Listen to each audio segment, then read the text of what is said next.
Petroleum जो आपका production engineer होता है उसका क्या काम होता है, किसी को पता है कि आपका जो प्रोडक्शन इंजीनियर होता है, ड्रिलिंग इंजीनियर होता है, रिजर्वॉयर इंजीनियर होता है, हर एक पेट्रोलियम में अलग अलग डिपार्टमेंट होते हैं और अलग अलग डिपार्टमेंट में अलग अलग काइंड ऑफ इंजीनियर्स होते हैं, ठीक है। तो हर एक का डिफरेंट डिफरेंट वर्क होता है। तो अपन देखने वाले हैं कि जो आपका पेट्रोलियम प्रोडक्शन इंजीनियर है उसका बेसिक वर्क क्या होता है, ठीक है। तो स्टार्ट करते हैं कि प्रोडक्शन इंजीनियर का बेसिक वर्क क्या होता है।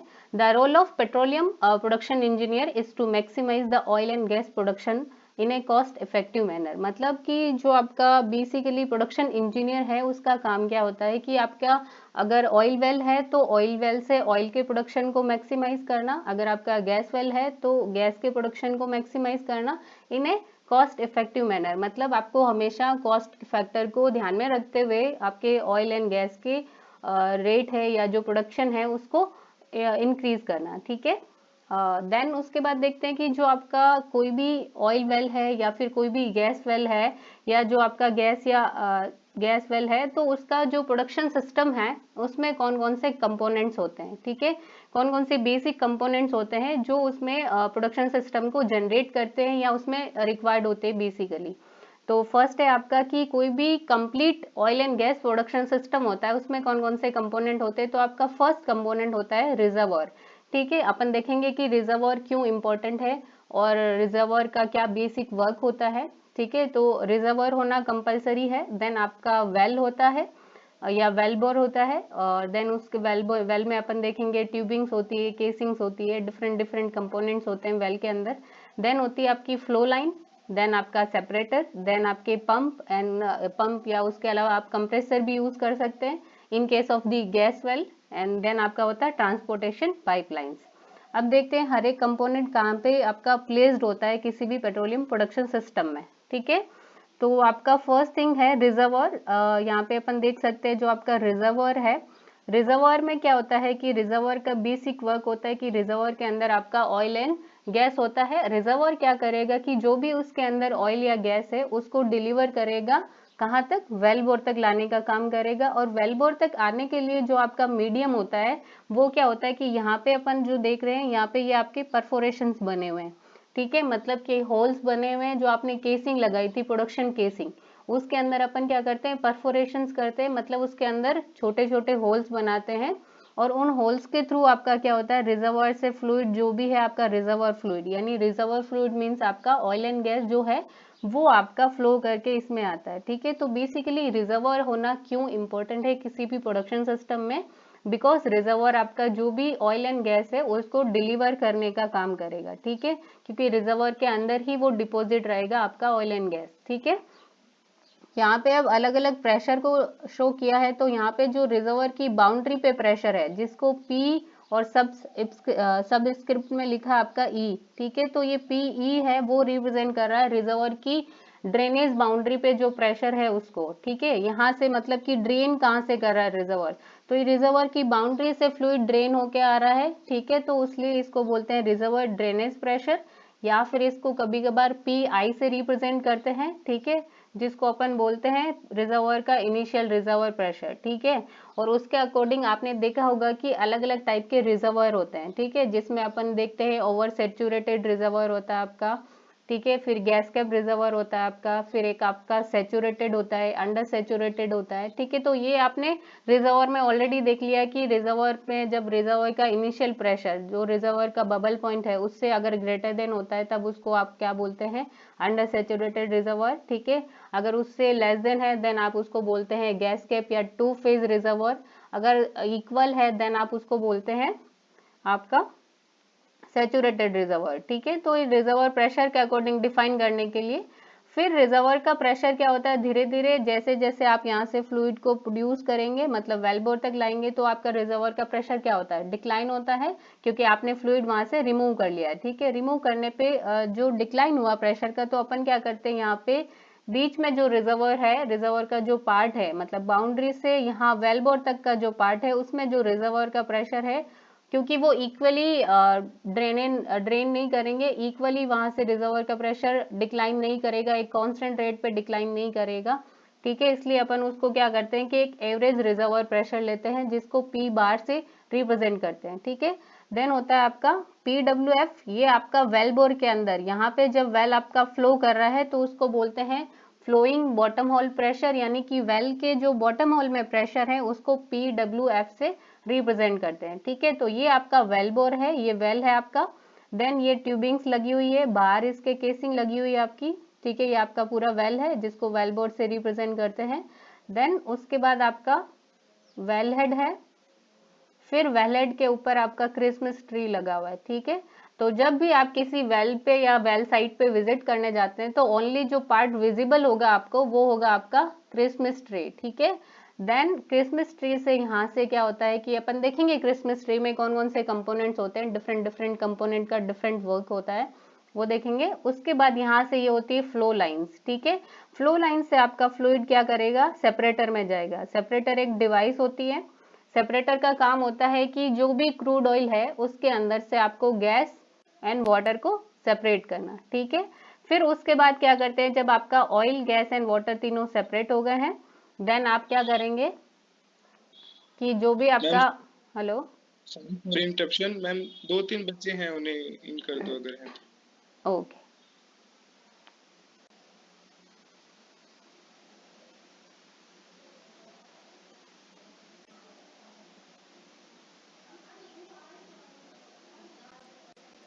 ठीक है, समझ में आ रहा है? हेलो, हाँ मैम आ रहे हैं। ओके। देन सेपरेटर से जो आपकी गैस और वाटर एंड ऑयल सेपरेट हुआ है, ऑयल को अपन क्या करेंगे, पाइपलाइंस के थ्रू या टैंकर्स के थ्रू क्या करते हैं, ट्रांसपोर्ट करते हैं, कहाँ तक, रिफाइनरी तक। ठीक है, और रिफाइनरी तक लेके फिर रिफाइनरी में अलग अलग ऑयल, जो क्रूड ऑयल होता है आपको उसको रिफाइन किया जाता है और उसके अलग अलग प्रोडक्ट बनाए जाते हैं, जिसमें आपका पेट्रोल होता है, गैसोलीन होता है, और उसके अलावा भी और बहुत सारे प्रोडक्ट होते हैं उसके।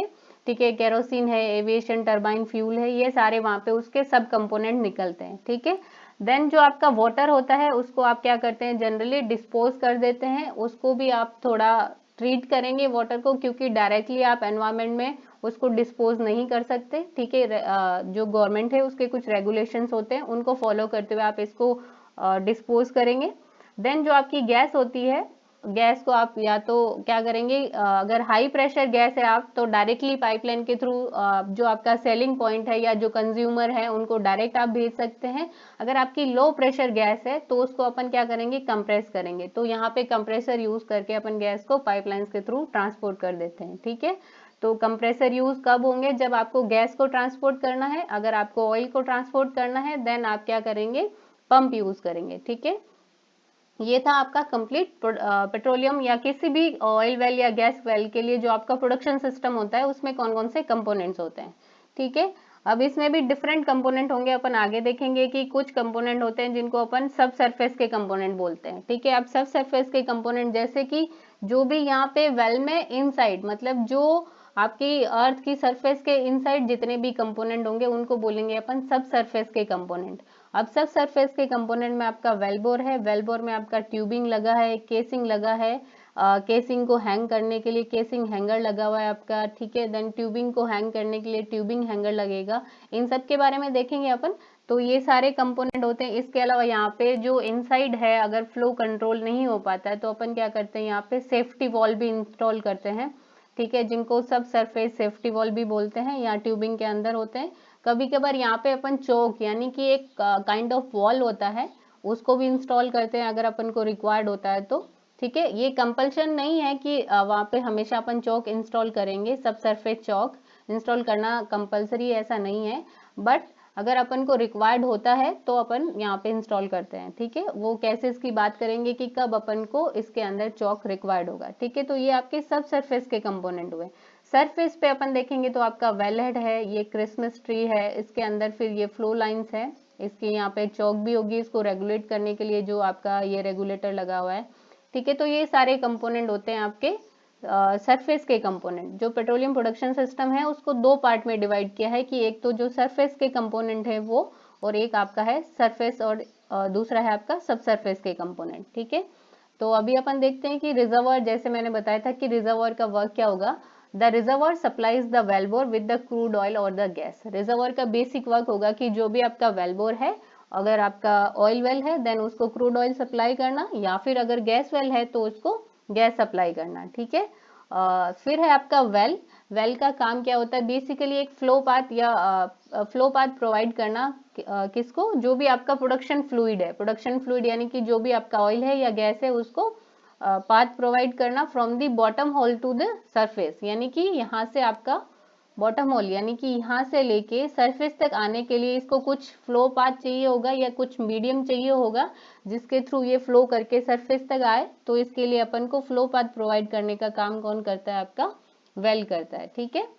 देन इसके अलावा ये क्या करता है कि जो आपकी फ्लूइड प्रोडक्शन रेट है उसको कंट्रोल करने के लिए भी एक मीडियम होता है। कैसे कि अपन फ्लूइड की प्रोडक्शन रेट को कैसे कंट्रोल करेंगे इस वेल के अंदर, कर सकते हैं कैसे, बिकॉज अपन या तो चौक लगा सकते हैं या फिर उसके अलावा जैसे अपने पास फ्लूइड बहुत ज़्यादा अमाउंट में आ रहा है तो अपन क्या कर सकते हैं कि उसको रिड्यूस करने के लिए अपन ट्यूबिंग की साइज है, जो आपकी ट्यूबिंग लगाइए 4 इंच की लगाइए बाई चांस, तो अपन उसको क्या कर सकते हैं 2 इंच की पाइपिंग लगा सकते हैं, तो उससे प्रोडक्शन रेट को अपन कंट्रोल कर सकते हैं, ठीक है। तो एक तरह से वेल जो है वो आपका क्या करता है कि प्रोडक्शन फ्लूइड है उसको जो प्रोड्यूस हो रहा है उसको कंट्रोल कर सकते हैं, या उसकी प्रोडक्शन रेट को कंट्रोल करने के लिए भी एक ऑफ कंट्रोल प्रोवाइड करता है या कंट्रोल ऑफर करता है, ठीक है। देन होता है आपका फ्लो लाइन। फ्लो लाइन क्या करेगा, flow line leads the produce fluid to the separator. जैसे अपन ने बात किया था कि यहाँ से जो आपका फ्लूइड आ गया है ट्यूबिंग से जाएगा वेल हेड के थ्रू क्रिसमस ट्री, और क्रिसमस ट्री से आपका फ्लूइड जाएगा फ्लो लाइंस में, ठीक है। अब ये क्रिसमस ट्री में 2 अलग अलग वॉल्स होते हैं जिसको अपन विंग वॉल बोलते हैं। ये जो आपका वॉल है और ये जो वॉल है इन दोनों को अपन बोलते हैं विंग वॉल, ठीक है। तो जो आपका ये विंग वॉल है, एक विंग वॉल आपका वर्क करेगा किसके लिए, कि कोई भी फ्लूइड जो प्रोड्यूस हो रहा है वेल में से उसको फ्लो लाइन से होते हुए सेपरेटर तक पहुंचाने के लिए। दूसरा जो विंग वॉल है उसका काम होगा आपका कि कोई भी वेल में अगर फ्लूइड को अपन को इंजेक्ट करना है, कोई भी फ्लूइड मुझे वेल में डालना है, इंजेक्ट करना है, अगर इन केस मुझे कहीं पे रिक्वायर्ड है, ठीक है। ये वैसे एनहांस ऑयल रिकवरी का पार्ट होता है जब अपन वेल के अंदर फ्लूइड को इंजेक्ट करते हैं, ठीक है। तो ये जो दूसरा विंग वॉल है वो इंजेक्शन के काम में आता है, और एक जो विंग वॉल है वो आपका प्रोडक्शन के काम में आता है, ठीक है। तो ये जो आपका फ्लो लाइन है, यहाँ से फ्लो लाइन से फ्लूइड आएगा और सेपरेटर में जाएगा, ठीक है। और सेपरेटर क्या करेगा, the separator removes the gas and water from the crude oil. Separator का काम जैसे मैंने ऑलरेडी एक्सप्लेन कर दिया था कि उसमें से गैस एंड वाटर को सेपरेट करेगा क्रूड ऑयल में से, ठीक है। Then pumps and compressor are used to transport oil and gas through the pipelines to the selling point, ठीक है। जहाँ भी आपको क्रूड ऑयल को या गैस को ट्रांसपोर्ट करना है, या तो किसी रिफाइनरी को ट्रांसपोर्ट करना है या फिर किसी कंज्यूमर तक पहुँचाना है, ठीक है। तो वो आप या तो क्रूड ऑयल का अगर ट्रांसपोर्ट करना है देन अपन ऑयल, अगर क्रूड ऑयल ट्रांसपोर्ट करना है देन पंप यूज़ करेंगे, अगर आपको गैस ट्रांसपोर्ट करनी है देन आप कंप्रेसर यूज़ करेंगे, ठीक है। इसके थ्रू ये था आपका कंप्लीट पेट्रोलियम प्रोडक्शन सिस्टम, ठीक है, कि कौन कौन से कंपोनेंट होते हैं और कौन से कंपोनेंट का क्या काम होता है। अब देखते हैं कि रिजर्वर बेसिकली होता क्या है, ठीक है।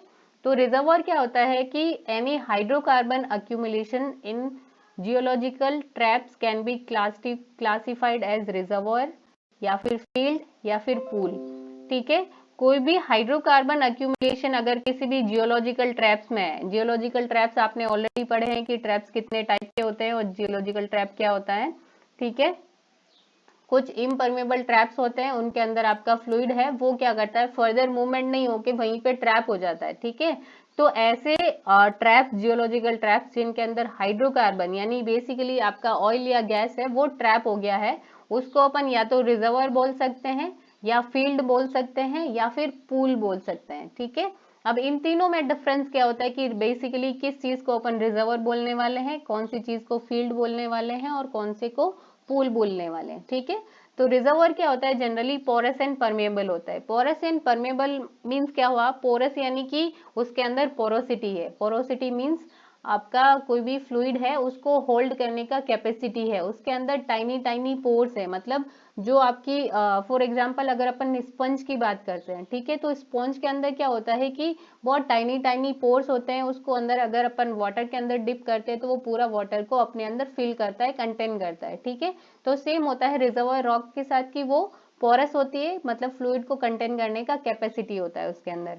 And permeable, permeable in the sense कि ये क्या है, ये दोनों ही पोरोसिटी एंड परमेबिलिटी आपका रॉक का प्रॉपर्टी है, ठीक है, जो आप रिजर्वायर में आगे पढ़ने वाले हैं, ठीक है। तो ये परमेबिलिटी मतलब क्या है, परमेबल इन द सेंस कि उसके अंदर छोटे छोटे चैनल्स हैं या फिर छोटे छोटे क्रैक्स हैं, ठीक है, क्रैक्स की वजह से वो उसके अंदर चैनल्स फॉर्म हुए हैं जिसके अंदर से फ्लूइड आपका फ्लो कर सकता है, यानी कि फ्लूइड को जो ट्रांसमिट करने की कैपेसिटी है, ठीक है, उसको अपन बोलते हैं परमेबिलिटी।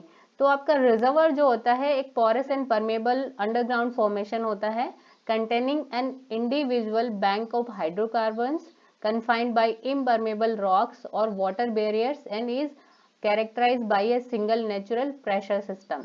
It means क्या हुआ कि जो आपका रिजर्वर है वो एक अंडरग्राउंड जो अर्थ के अंदर फॉर्मेशन है उसके अंदर क्या होगा कि एक पूरा बैंक होगा किसका, हाइड्रोकार्बन्स का, यानी उसके अंदर या तो गैस होगा, अगर गैस रिजर्वर है तो, अगर आपका ऑयल रिजर्वर है तो उसके अंदर क्या होगा, ऑयल होगा, ठीक है। और वो ट्रैप्ड होगा किससे, एक इम्परमेबल रॉक से जिसको अपन ट्रैप बोल रहे थे, या फिर वाटर बैरियर। वाटर बैरियर्स मतलब क्या होगा कि साइड में वाटर बैरियर होंगे जिनको अपन एक्वीफर्स बोलते हैं, मतलब एक्वीफर यानी कि ऐसी रॉक जो वाटर कंटेन करे, ठीक है, उसको अपन बोलते हैं एक्वीफर सिस्टम। वो वाटर क्या करेगा, बाद में ऑयल को पुश करने के लिए हेल्प करेगा, ठीक है। तो ऐसे सिस्टम, और जिसका एक सिंगल नेचुरल प्रेशर सिस्टम होगा, मतलब रिजर्वर जो होगा, ओवरऑल रिजर्वर का जो प्रेशर होगा वो एक ही मतलब इनिशियली अगर रिजर्वर के प्रेशर की बात करेंगे तो वो ओवरऑल रिजर्वर पूरे रिजर्वर में सेम होगा, ठीक है। अगर बात करते हैं अपन फील्ड की, फील्ड आपका क्या होगा, a field is an area that consist of one or more reservoir or related to the same structural feature। मतलब फील्ड क्या होगा कि उसके अंदर मोर देन वन रिजर्वर होंगे और वो सारे एक ही स्ट्रक्चर के अंदर कंटेंट होंगे, मतलब एक ही टाइप की स्ट्रक्चर होगी। जैसे अपन बोलते हैं ये आपका आसाम ऑयल फील्ड है, ये आपका गांधार का गैस फील्ड है, ठीक है। तो ये बेसिक अपन फील्ड क्यों बोल रहे हैं, उसको रिजर्वर क्यों नहीं बोल रहे हैं, क्योंकि उस पर्टिकुलर फील्ड के अंदर मोर देन वन रिजर्वर है, मतलब उसके अंदर नंबर ऑफ रिजर्वर्स हैं, ठीक है। देन बात करते हैं पूल की। ए पूल कंटेन्स मोर और वन और more reservoir in isolated structures. Pool यानी कि अगर अपन फॉर एग्जांपल देखते हैं स्विमिंग पूल, मतलब वो क्या होता है, आइसोलेटेड होता है, मतलब बाकी स्ट्रक्चर से बिल्कुल आइसोलेटेड होता है, कोई जो सराउंडिंग रिजर्वर है या सराउंडिंग जो स्ट्रक्चर है उसका उस पर्टिकुलर स्ट्रक्चर पे कोई भी इफेक्ट नहीं है, ना उसके प्रेशर सिस्टम पे ना उसके फ्लूइड सिस्टम पे, ठीक है। तो पूल यानी कि वो एक आइसोलेटेड स्ट्रक्चर है, ठीक है, जिसके अंदर वन रिजर्वर भी हो सकता है, ओनली सिंगल रिजर्वर वहां पे प्रेजेंट है, या फिर मोर देन वन रिजर्वर भी वहां पे प्रेजेंट हो सकते हैं, ठीक है। आपके जो भी डाउट्स हैं आप कमेंट बॉक्स में डाल सकते हैं, ठीक है, लास्ट में मैं कवर कर लूंगी। देन होता है आपका वेल। वेल क्या होता है, generally oil and gas wells are drilled like an upside down telescope. अगर आपने टेलीस्कोप देखा है तो उसको अगर अपन देखते हैं तो वो क्या अपसाइड डाउन, अगर उसको अपसाइड डाउन देखते हैं तो मतलब ऑयल एंड गैस वेल है वो भी सिमिलरली उसी फैशन में अपन ड्रिल करते हैं। लाइक ऊपर जो आपका वेल होगा उसका जो डायमीटर होगा, जैसे फॉर एग्जांपल अपन ने बोला फर्स्ट जो केसिंग अपन डालते हैं जिसको कंडक्टर केसिंग बोलते हैं वो आपका 30 इंच का होगा, ठीक है।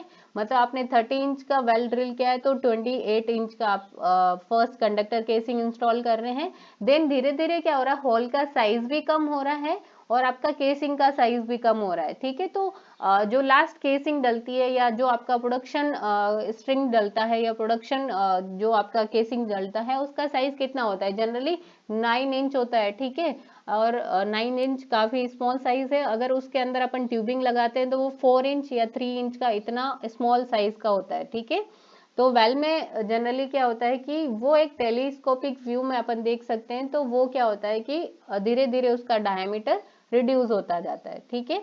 The large diameter borehole section is at the top of the well. ये जो अपन ने बात करी कि जो सबसे लार्ज डायमीटर होगा वेल का वो सेक्शन कहाँ पे होगा, वेल के टॉप पे होगा, ठीक है। देन अपन क्या करेंगे, हर एक सेक्शन को केस्ट करेंगे, देन सीमेंट करेंगे, ठीक है। अगर लाइनर अपन को प्लेस करना है तो अपन लाइनर भी प्लेस कर सकते हैं, ठीक है। Each section is cased to the surface, मतलब हर एक जो आपका सेक्शन है, अपन सेक्शन में ड्रिल करते हैं वेल को, ठीक है। तो फर्स्ट आपने 30 इंच का वेल होल ड्रिल किया है, देन आपने 28 इंच का आपने केसिंग लगाया, ठीक है। तो उसके साइड में जो गैप है उसको अपन किससे फिल करते हैं, सीमेंट से, ठीक है। और उसको अपन हैंग करके रखते हैं केसिंग को ऊपर से, और केसिंग को पर्टिकुलरली वहां पे प्लेस करते हैं। देन वापस नेक्स्ट जो सेक्शन है उसको ड्रिल करते हैं, फिर उसको वापस केसिंग करते हैं, देन उसको सीमेंट करते हैं, ठीक है। तो ऐसे आपके पूरे वेल को ड्रिल करते हैं।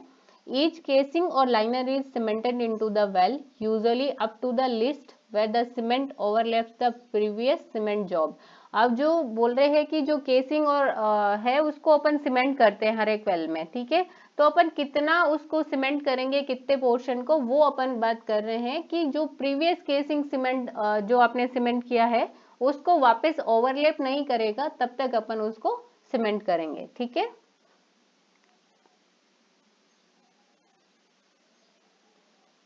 The last casing in the well is the production casing और प्रोडक्शन लाइनर। मतलब जो सबसे लास्ट में अपन केसिंग लगाते हैं उसको सबको पता है कि अपन प्रोडक्शन केसिंग बोलते हैं। फर्स्ट आपका कंडक्टर होगा, देन आपका सरफेस होगा, देन आपका इंटरमीडिएट अगर रिक्वायर्ड है तो इंटरमीडिएट होगा, देन आपका प्रोडक्शन केसिंग होगा, ठीक है। या फिर अगर अपन प्रोडक्शन केसिंग नहीं लगा के कहीं कहीं पे प्रोडक्शन लाइनर लगाते हैं जिसका डायमीटर 7 इंच होता है, ठीक है। और उसको अपन क्या करते हैं, बाकी सारी केसिंग है आपकी वो अप टू द सरफेस तक एक्सटेंड होती है। मतलब पूरी केसिंग, हर एक केसिंग है वो पूरा सरफेस यानी कि वेल के टॉप से लेके रन की जाती है, ठीक है। बट जो आपका लाइनर है उसको अपन पूरा टॉप तक नहीं ले जाते हैं, और क्या करते हैं कि जो आपका प्रीवियस केसिंग है उसी के अंदर से हैंग करते हैं, उसी के अंदर 200 फीट का एक ओवरलैपिंग करते हैं, और उसी के अंदर लाइनर के हैंगर से उसी के अंदर हैंग करते हैं, ठीक है। Once the production casing has been cemented into the well the production tubing is run into the well. जैसे ही आपका प्रोडक्शन केसिंग एक बार सीमेंट हो गया है, देन अपन क्या करते हैं, प्रोडक्शन ट्यूबिंग को वेल के अंदर रन करते हैं, ठीक है।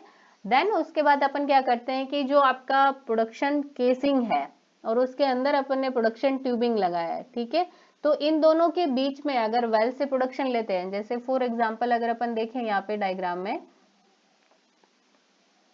कि यहाँ पे जो आपका रिजर्वॉयर है, जैसे ये आपका रिजर्वॉयर है, ये केसिंग के परफोरेशंस हैं, ये आपका ऑयल वेल है, ये आपका वेल बोर है, ठीक है। तो इसके अंदर आपने देखा कि ये पैकर्स लगे हुए हैं, जो ये बहुत छोटा सा पार्ट है, मतलब कि ये आपकी बाहर की यहाँ पे प्रोडक्शन ट्यूबिंग है, प्रोडक्शन केसिंग है, सॉरी ये केसिंग है, और इसके अंदर आपकी प्रोडक्शन ट्यूबिंग है, ठीक है। तो इन दोनों के जो केसिंग और ट्यूबिंग के बीच का जो पार्ट है, ये ट्यूबिंग है, ये केसिंग है, इन दोनों के बीच के पार्ट को अपन अगर फिल करना चाहे, आइसोलेट करना चाहे, क्योंकि क्या होगा कि ये परफोरेशन से जो फ्लूइड आएगा वो क्या करेगा, आपका जो ट्यूबिंग है उसके अंदर से भी जाएगा, और जो ये आपका ट्यूबिंग और प्रोडक्शन केसिंग का जो एनुलस है उसके अंदर से भी जाएगा, ठीक है। तो ये जो पार्ट है उसको अपन बोलते हैं क्या, एनुलस बोलते हैं, ठीक है। तो अपन चाहते हैं कि जो एनुलस है उसके अंदर से फ्लूइड नहीं जाए, ठीक है। तो अपन क्या करते हैं, यहाँ पे एक डिवाइस इंस्टॉल करते हैं जिसको अपन बोलते हैं पैकर, ठीक है। तो पैकर यहाँ पे जनरली जो प्रोडक्शन केसिंग और ट्यूबिंग के बीच का जो एनुलस है, ठीक है, जो खाली गैप है उसको अगर आइसोलेट करना है, वहां से अगर अपन को प्रोडक्शन नहीं लेना है, तो अपन क्या करते हैं, वहां पे पैकर इंस्टॉल करते हैं, ठीक है। देन होता है usually a packer is used near the bottom of the tubing to isolate the annulus between the outside of the tubing, यानी कि ट्यूबिंग का outside portion and the inside of the casing, casing का inside और tubing का outside, इन दोनों के बीच में जो गैप है उसको फिल करने के लिए, या उनके बीच में जो एनुलस है उसको आइसोलेट करने के लिए अपन पैकर इंस्टॉल करते हैं, ठीक है। Thus, the produced fluids are forced to move out of the perforation into the bottom of the well and then into the inside of the casing tubing, sorry, ठीक है। So that क्या होता है कि अगर ये आपने जो ट्यूबिंग के बाहर का पोर्शन है और जो केसिंग के अंदर का पोर्शन है, इसको अगर आपने आइसोलेट कर दिया है, तो क्या होगा कि जो आपका फ्लूइड जो आएगा वो डायरेक्टली ट्यूबिंग के इनसाइड में जाएगा, ठीक है। तो यहाँ से आपका फ्लूइड इसके अंदर से होके, ट्यूबिंग के अंदर से होके सरफेस पे प्रोड्यूस होगा, ठीक है। The production tubing is often, particularly during initial valve flow, provided with a bottom hole choke to control the initial well flow. ठीक है, जो मैंने बताया था कि जो इनिशियली जब आप प्रोडक्शन ट्यूबिंग से फ्लो लेते हैं तब क्या होता है कि इसके अंदर आप बॉटम होल में एक चोक इंस्टॉल करते हैं। ठीक है, जो ये आपका ट्यूबिंग है इसके अंदर ये देखो बॉटम होल चोक लगी हुई है आपकी, ये आपकी बॉटम होल चोक है। तो ये एक तरह से क्या है, वॉल है। ठीक है, इस वॉल का काम क्या होता है कि जो इनिशियली वेल से फ्लो आ रहा है उसको कंट्रोल करने में हेल्प करना। ठीक है, to restrict the over production and loss of the reservoir pressure. अगर इनिशियली रिजर्वर में जब प्रेशर बहुत ज्यादा है, ठीक है, तो आपका फ्लूइड भी क्या होगा, एकदम से बहुत ज्यादा आ जाएगा, और एकदम से ज्यादा फ्लूइड रिमूव करेंगे अपन तो रिजर्वर का जो प्रेशर है वो क्या होगा, एकदम से डिक्लाइन कर जाएगा। ठीक है, तो अपन नहीं चाहते कि रिजर्वर का प्रेशर एकदम से डिक्लाइन कर जाए। ठीक है, क्योंकि रिजर्वर में प्रेशर डिफरेंस की वजह से ही आपका फ्लूइड सरफेस पे आ रहा है। ठीक है, कोई भी गैस फ्लो करके या ऑयल फ्लो करके सरफेस पे क्यों आ रहा है, बेसिकली देखो यहाँ पे रिजर्वर का प्रेशर है वो प्री इनिशियल यानी कि यहाँ पे ज्यादा है, देन वेलबोर में कम है। ठीक है, सो दैट फ्लूइड आपका रिजर्वॉयर से वेलबोर में आ रहा है। ठीक है, देन आपका फ्लूइड वापस देन फ्लूइड आपका क्या हो रहा है, यहाँ से जो बॉटम होल का प्रेशर है और जो सरफेस का प्रेशर है यहाँ पे, जिसको अपन बोलते हैं वेल हेड का प्रेशर। ठीक है, तो यहाँ पे प्रेशर ज्यादा है आपका और यहाँ पे कम है। ठीक है, सो दैट आपका फ्लूइड प्रेशर डिफरेंस की वजह से सरफेस तक प्रोड्यूस होता है। ठीक है, तो अपन देखते हैं कि जो एक आपका जो फ्लोइंग ऑयल वेल है, अगर आपका ऑयल वेल फ्लो कर रहा है तो प्रोडक्शन सिस्टम में कौन कौन से कंपोनेंट्स होंगे। ठीक है, तो आपका कंपोनेंट होगा ये वेल हेड, जो ऊपर अपन देख रहे हैं ये वेल हेड है, ये आपका क्रिसमस ट्री है, इसके बारे में डिटेल में देखेंगे, वेलहेड के बारे में भी डिटेल में देखेंगे। ठीक है, देन आपका ये है फर्स्ट, आपका इतना सा दिखाया है क्रॉस सेक्शन में कि ये आपका सरफेस केसिंग है। देन उससे कम डायमीटर, ये देखो ये कम डायमीटर का आपका इंटरमीडिएट केसिंग है। देन उसके बाद आपका ये प्रोडक्शन केसिंग है। ठीक है, उसके बाद आपने ये इसके अंदर प्रोडक्शन ट्यूबिंग को इंस्टॉल किया है। ठीक है, देन उसके बाद आपने ये आपका बॉटम होल चौक है, ये आपका पैकर है।